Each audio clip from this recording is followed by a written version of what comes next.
बच्चों, आज मैं आपको पंचतंत्र की एक कहानी सुनाऊंगी जो दो आलसियों के बारे में है। एक राज्य में रमेश और सुरेश नाम के दो भाई रहते थे। वे दोनों बचपन से ही कामचोर थे। उनकी कामचोरी का कारण उनका आलस था। जब भी उन्हें कोई काम करने को कहा जाता तो वे दोनों आलस के कारण सो जाया करते थे। रमेश और सुरेश की माँ दोनों से तंग आ चुकी थी। उन्हें समझ नहीं आ रहा था कि वह ऐसा क्या करें जिससे उनकी दोनों संतान आलस त्याग कर मेहनत करना शुरू कर दे। एक दिन रमेश और सुरेश आम के पेड़ के नीचे आराम कर रहे थे। कुछ देर के बाद उन दोनों के बीच एक आम गिरा। क्योंकि उन दोनों को बहुत सुस्ती आ रही थी, उन दोनों में से एक ने भी आम उठाने का प्रयास नहीं किया। फिर दोनों बस लेटे लेटे ही आम को देखते रहे।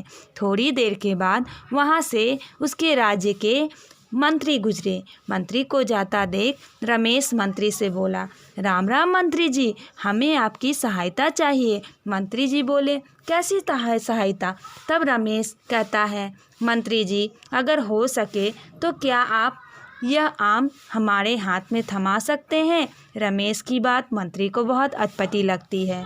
वह रमेश से पूछता है, अरे भाई, भला यह कैसा काम हुआ? आम तुम्हारे सामने ही तो पड़ा हुआ है, तुम खुद ही ले लो। रमेश बोला, नहीं हो पाएगा मंत्री जी, बहुत मेहनत करनी पड़ेगी। तब मंत्री बोला, यह किस तरह का मेहनत हुआ भला? तुमसे 2 कदम भी चला नहीं जाता क्या? तब सुरेश बोला, हाँ मंत्री जी, यही तो समस्या है, चलना फिरना किसको पसंद है? आप कृपया हमें यह आम पकड़ा दीजिए बस। रमेश और सुरेश के आलस भरे स्वभाव को देखकर मंत्री को बहुत गुस्सा आता है। वह रमेश और सुरेश को आम दिए बगैर वहाँ से चला गया। रमेश और सुरेश आलस दिखाकर अपने जगह पे जस के तस पड़े रहे। मंत्री रमेश और सुरेश के घर गए और उनकी माँ से मिला। माँ बोली, मैं बहुत परेशान हूँ मंत्री जी, मुझे समझ नहीं आता कि इन निठल्लों को मैं कैसे समझाऊं। यह मेहनत करने में ऐसे ही कतराते रहें तो पता नहीं इनके जीवन में आगे क्या होगा।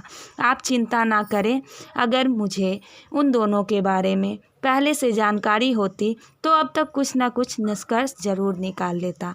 आप कल अपने दोनों बेटों को राजमहल भेज दीजिएगा। रमेश और सुरेश की माँ उन दोनों को राजमहल जाने को कहती हैं। वे दोनों अगली सुबह राजमहल पहुँचते हैं और राजा के सामने पेश होते हैं। राजा रमेश और सुरेश से कहता है, तुम दोनों के लिए मेरे पास एक खास कार्य है। वे दोनों बोले, क्या महाराज? राजा बोले, कल से तुम राजमहल के एक क्षेत्र में रखवाली करोगे। क्योंकि तुम दोनों ज़्यादा मेहनत करना पसंद नहीं करते तो ये काम तुम्हारे लिए अच्छा होगा। ठीक है महाराज, जैसी आपकी आज्ञा, कह के दोनों जाने लगे। तभी मंत्री जी बोले, ध्यान रहे, जहाँ तुम दोनों रखवाली करोगे वहाँ बहुत सारा कीमती सामान पड़ा है, कहीं पर कोई ऊंच नीच नहीं होनी चाहिए। ठीक है मंत्री जी। रमेश और सुरेश पहरेदार बनकर रखवाली करने बैठ जाते हैं, पर अपने स्वभाव के अनुरूप वे बैठे बैठे ही सो जाते हैं। उनकी लापरवाही के चलते महल में चोरी हो जाती है। अगली सुबह जब वह उठते हैं तो अपने सामने मंत्री जी को खड़ा पाते हैं। मंत्री जी गुस्से से बोलते हैं, आलसियों, एक छोटा सा काम दिया था तुम दोनों को, वो भी ढंग से नहीं कर पाए।